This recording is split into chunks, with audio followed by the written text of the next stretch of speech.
Hello everyone, hello. How's the audio on this and the music? Do we have music? Maybe not, let's see. Why don't we go back to doing this? Well, while I get settled into this live, you should get settled in too. Make sure that you have a nice space ready for learning. If you need a journal, anything like that, that might be useful, something to write with, take some notes. We just continue on with this playlist, but a little quieter. Let's see. Yeah, so let me know if you can hear me okay. Let me know if everything is smooth, and we will sort of dive in. Let's go like this. There's the music, right? I think. We need that ambiance, right?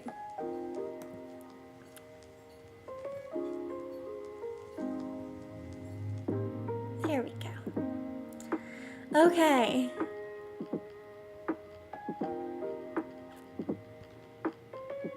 Hello, beautiful humans. Yay. Thank you for joining me. Hello, Ida. Hello, everyone. Really good to see you. Let me know who's here. Today we are going to go over common mistakes that lead. The main mistake that I see people making when it comes to burnout is focusing on fixing or hacking their schedule, focusing on trying to arrange their to-do list or arrange their time so that they can get everything done. So, if you continue to try to hack your schedule, I can almost guarantee that you'll probably end back up in the burnout phase, which I'm familiar with, and I know just can be really, really hard on your own confidence, because when your motivation is down, then, getting it back up from that place of zero is very difficult.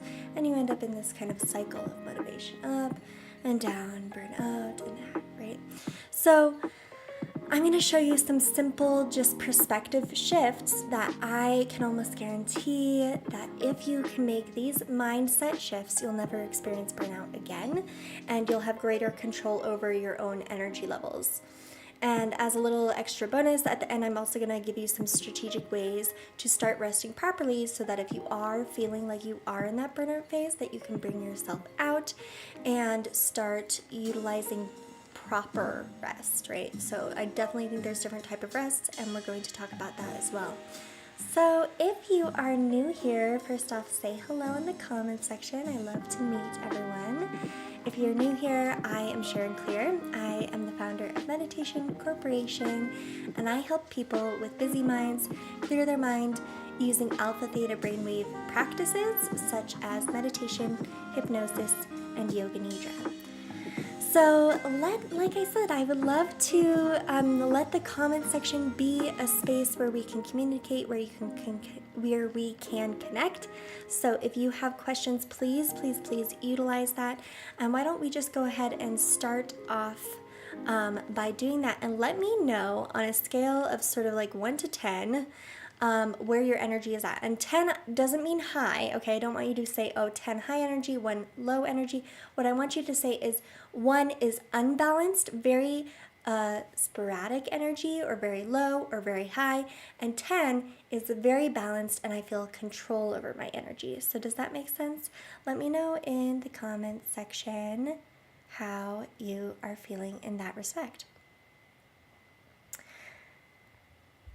And while you think about that, let's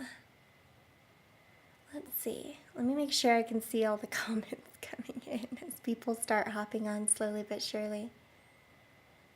Okay.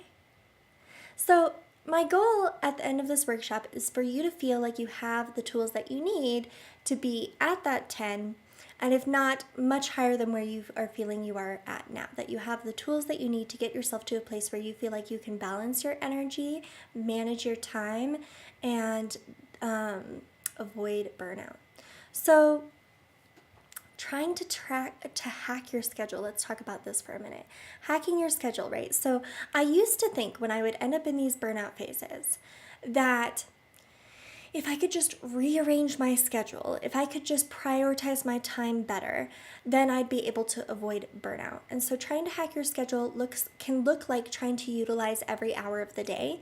It can also look like trying to find the perfect job, trying to find the perfect partner, trying to manage my life so that I have time for everything. Trying to determine exactly what is a priority, and so that you can meet all of those obligations.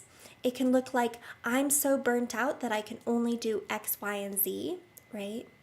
And all of this can be very overwhelming and difficult to manage and determine. And there's so many different strategies and advice around doing just that. How can you hack your schedule? How can you get more than humanly possible done, right? But the problem with approaching your burnout and approaching your schedule and approaching your energy management and time management in this way is that none of these hacks are answering this one simple question. Why did you overbook yourself in the first place? Does anybody know why they might have overbooked themselves in the first place? Start to think about that. Okay, why am I giving so much output? Okay. There are 2 main reasons we tend to overexert, overbook, overcommit ourselves, and both of them stem from very deeply seated limiting beliefs. Okay, does this all resonate? Sound familiar?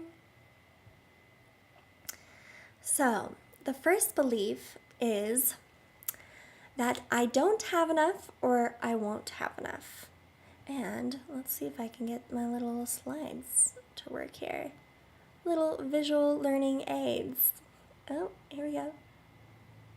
So fixing or hacking your schedule, right, stems from this idea that I don't have enough or I won't have enough.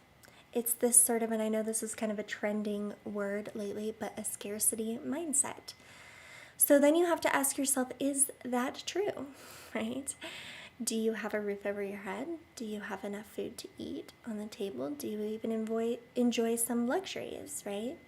So, okay, maybe I do have enough. And if you do, you can say to yourself, okay, so maybe I just would like to have more, right? And wanting more is a lot different from needing more. So even this simple shift can sort of ease the pressure of doing and going all the time, right? For many of us, I understand that that's not the case. And so if you do find yourself in a place of need, there's another thought that's buried underneath this. And that thought is that hard work creates more wealth or abundance. But if that were true, all the wealthiest people in the world would also be the busiest and most hardworking people in the world. And we know that that's not true, right?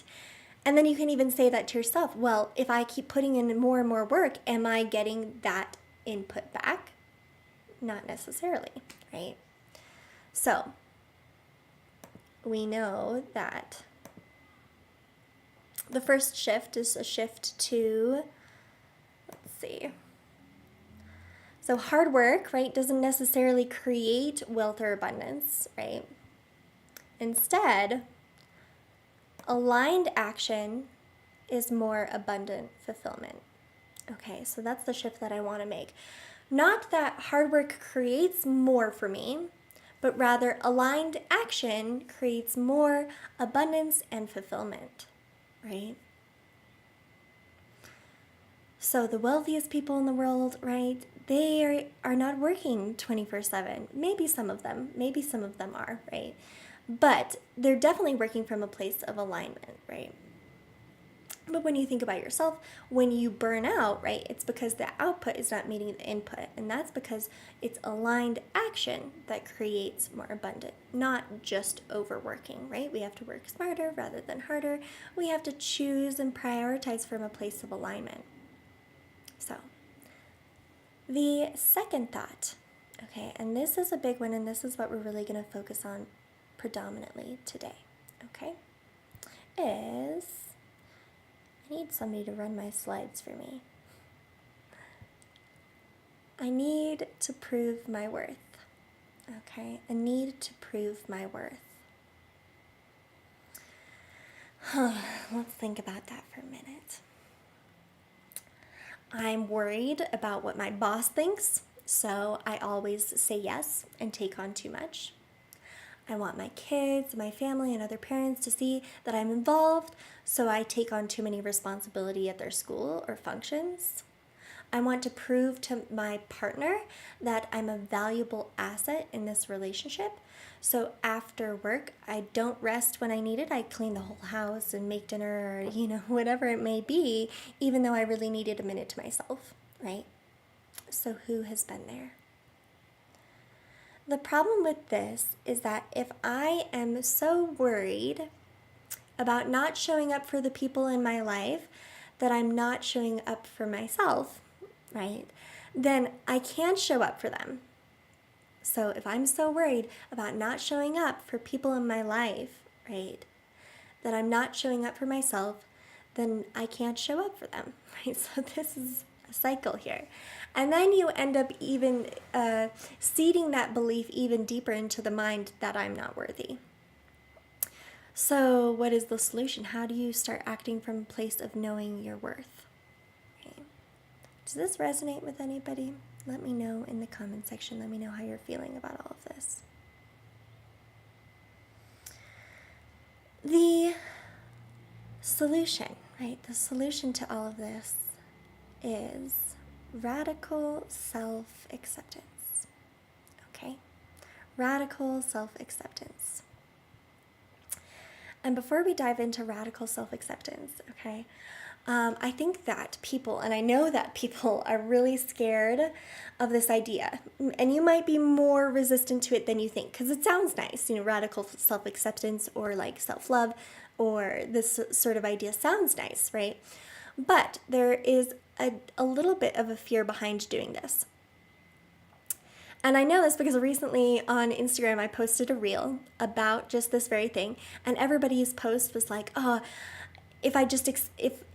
I almost want to read you the comment. It was something along the lines of like, oh, well, my dad fully accepted himself, and now he's he accepted the abusive parts of himself and he beats us, which trolls, okay, I get it.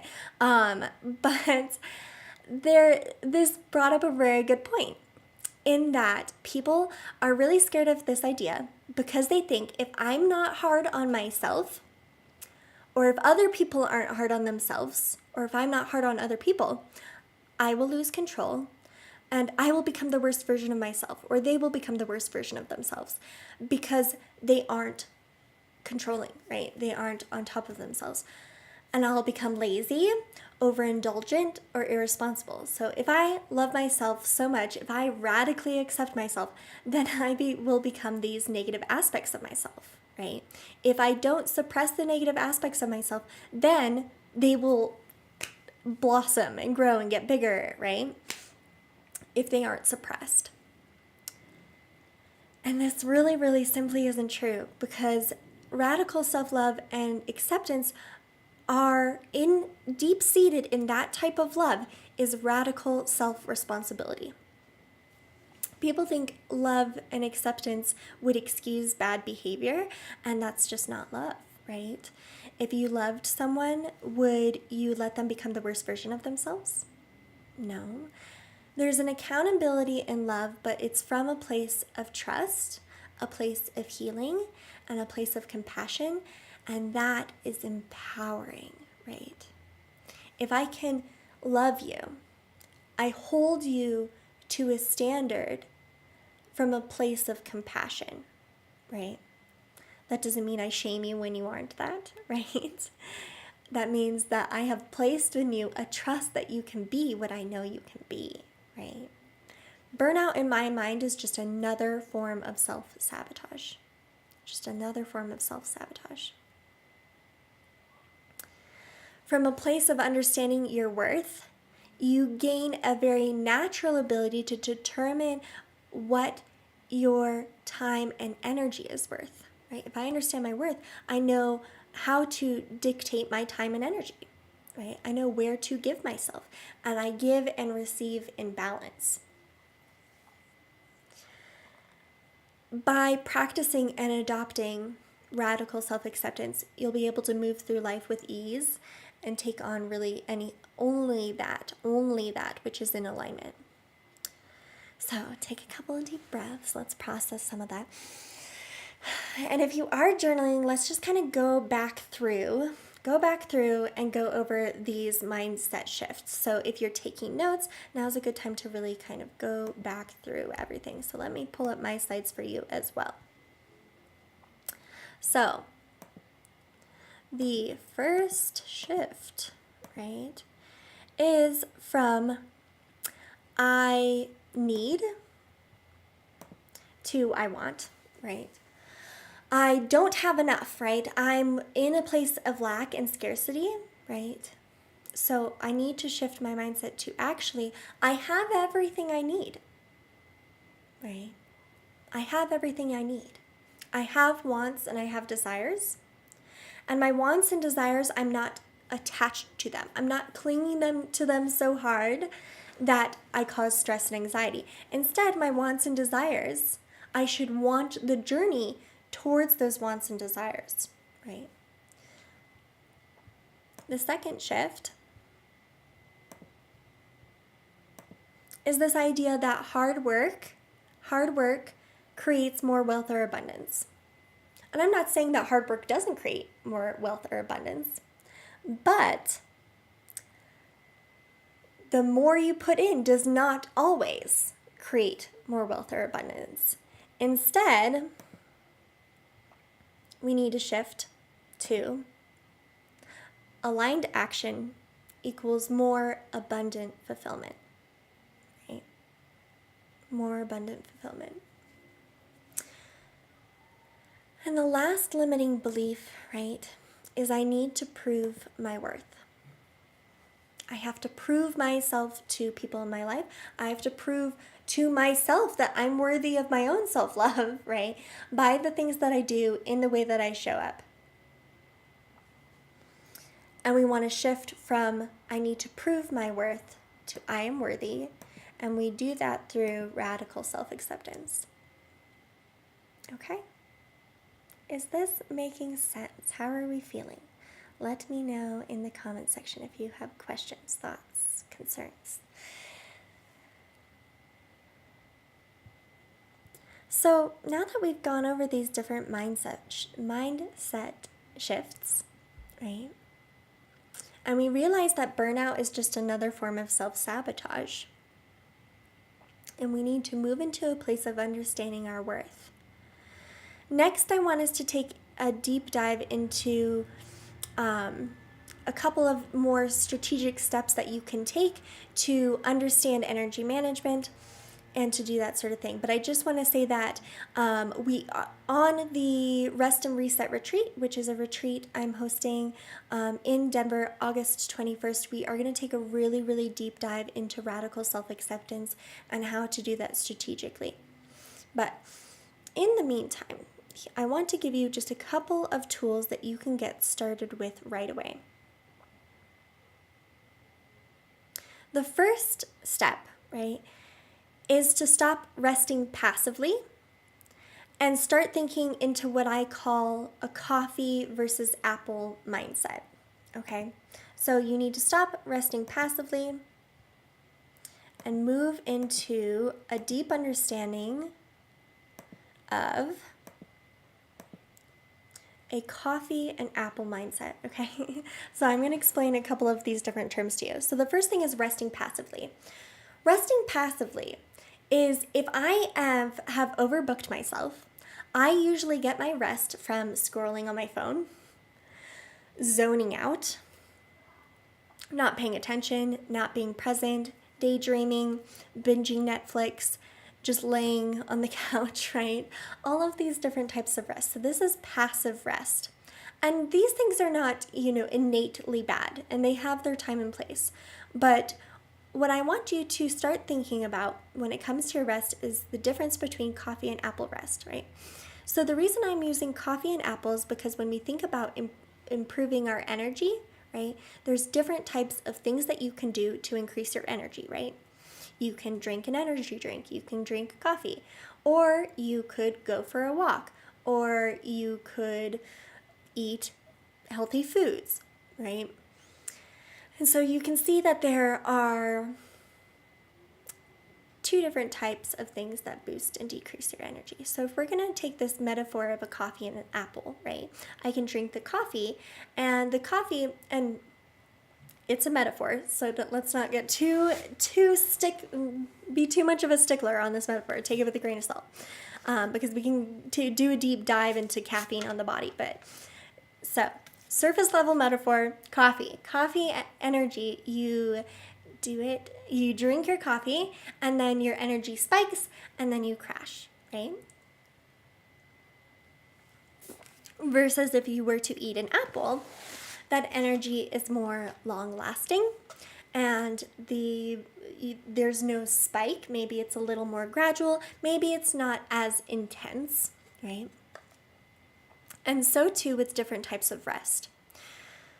So resting passively is not creating time for that rest. It's not doing so with intention. It's not saying, I'm taking a break. It's your body kind of shutting down or distracting yourself because you're overwhelmed. And so apple rest is resting intentionally, just like you eat healthy intentionally, right? And resting intentionally can look like taking a nap intentionally, right? Setting aside time, taking a nap. It can look like taking a walk. It can look like drinking a glass of water. It can look like doing and setting aside time for calm activities that you enjoy. It can look like meditation. So when you catch yourself resting, or when you catch yourself with time for a break, the next step is creating what I call a rest and enjoyment plan. So the first step is to think more strategically and be more aware of how you are resting and when you are resting. Am I doing it intentionally? And what type of rest am I getting? The second step is creating that rest and enjoyment plan. Okay. And I personally am not a very strategic or routine-based person. I am very much go with the flow, and I don't like very strict routines, and so I like to have a lot of fluidity in my schedule. So I want to be very clear that creating a rest and enjoyment plan does not have to be difficult, and it does not have to be at this time of this day, I do this. It does not have to be that sort of strategic habit forming. All it has to be, and all it is for me, is a list of things that I enjoy doing and a list of things that I feel fuel my energy up, right? that things that allow me to recover, to reset, to rest, and I come back feeling rejuvenated. So for me personally, it's things like painting, yoga, drinking a glass of water, right? And so I've made this list of things that I enjoy. It's writing, journaling, sometimes it's reading, sometimes that's too straining. And so in my, I use Notion. If you don't know what Notion is, maybe I'll include a link in the description for you. If you don't use Notion, Notion is wonderful, and that's a great tool to have at hand. But for me, all it is a little checklist of all of those things. And my goal is throughout the day to just check off as many of them as I can. So whenever I catch myself reaching for my phone, whenever I catch myself zoning out, I think to myself, this is my body and my mind telling me that I need to take a break. But I've decided that I take breaks more strategically. So I pause right there and then I look at my list. Okay, so if I have not a lot of time, I drink a glass of water. If I have a good amount of time and I can pause my work, then I go and maybe I paint or I walk the dogs, right? Or I take a nap. So by having a list of things that I both enjoy, and I know I enjoy them because they allow me to feel refreshed. The other interesting thing about this is, and I'll also try to include the link to the Huberman podcast on dopamine, because dopamine is very interrelated to your motivation, okay? If not the key to motivation. So Huberman talks about dopamine, and a couple things that he said that I think are vital to this process of learning how to rest, learning how to manage your energy. People who like doing exercise and thinking about I'm like jumbling my words here. So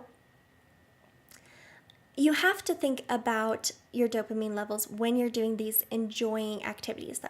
So the thing is to not layer dopamine-inducing activities on top of the activity that you already enjoy. Okay, so when I'm painting, I'm not also scrolling through my phone, right? Because scrolling through my phone is gonna spike my dopamine, right?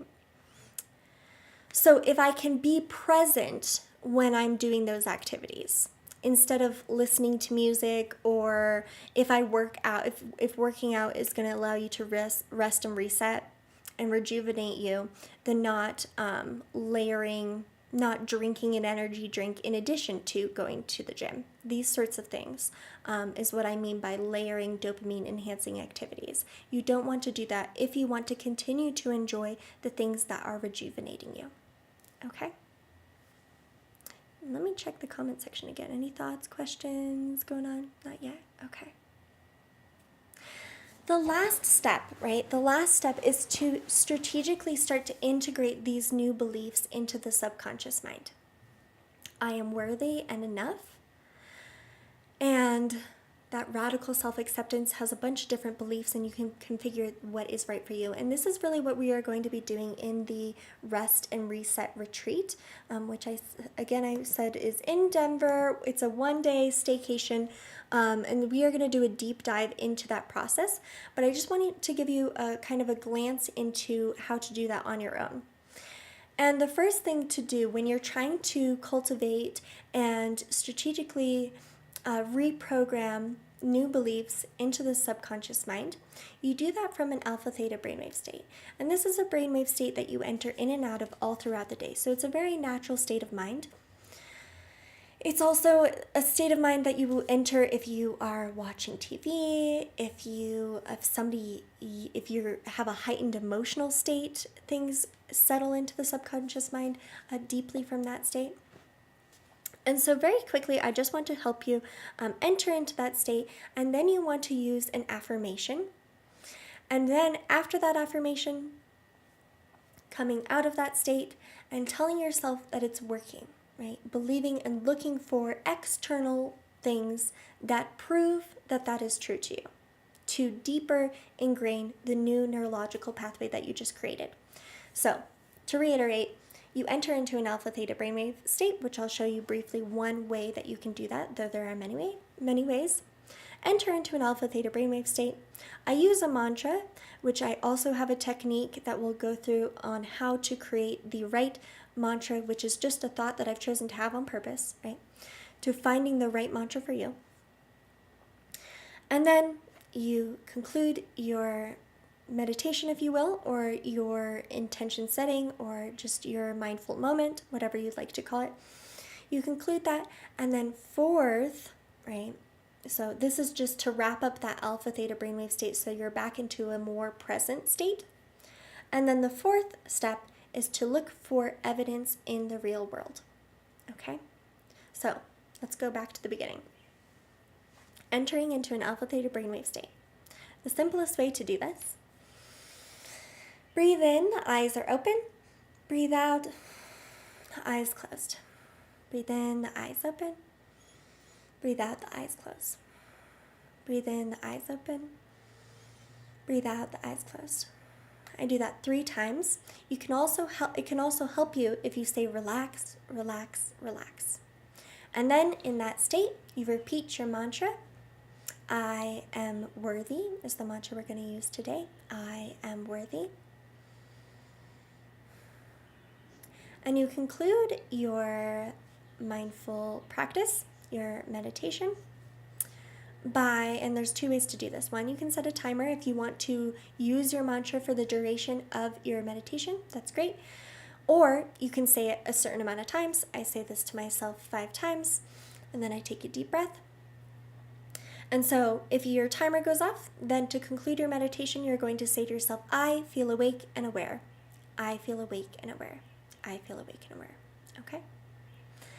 And then the last step, remember, is to look for evidence in the world around you. So reminding yourself throughout the day casually, oh, I am worthy. I am worthy. I am worthy, right? In the rest and reset retreat, we are going to go through that process in depth, very much in depth, so that you know how to do that on your own, and I will also guide you through that process to help you overcome one of those limiting beliefs during that retreat.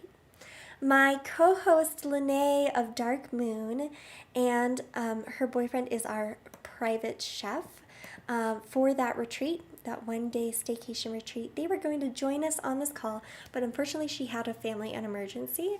So if you know her, be sure to head over to her Instagram, which is DARC Moon. I'll put that in the description or in the comments here. At Dark Moon. And so she could not make it today. Be sure to send her some love, and our chef, Mark. They could not join us today to hop on the call. But Lene of Dark Moon is she creates malas, which, if you are unfamiliar, they are like necklaces, but they have a purpose and intention with your meditation. And so in that retreat, we'll be creating some malas. We also will have a private chef who will take us through a healthy breakfast and lunch and just be serving us all sorts of goodies throughout the training.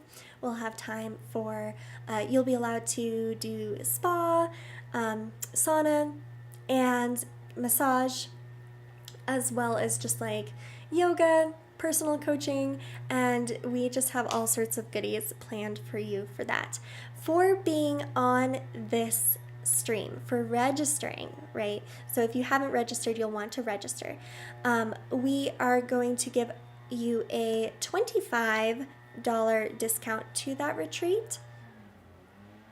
Now somebody's mowing their lawn. Can you hear that? So we are going to be giving away a discount. So if you've registered, you'll receive an email tomorrow morning with the discount code for you to receive $25 off, in addition to early bird tickets, which are $50 off. So early bird tickets are on sale right now today. So that's really the only announcement I have for you. So I really hope that you learned something today, that you feel like you have some takeaways from our little workshop, and that you feel like you can act on them.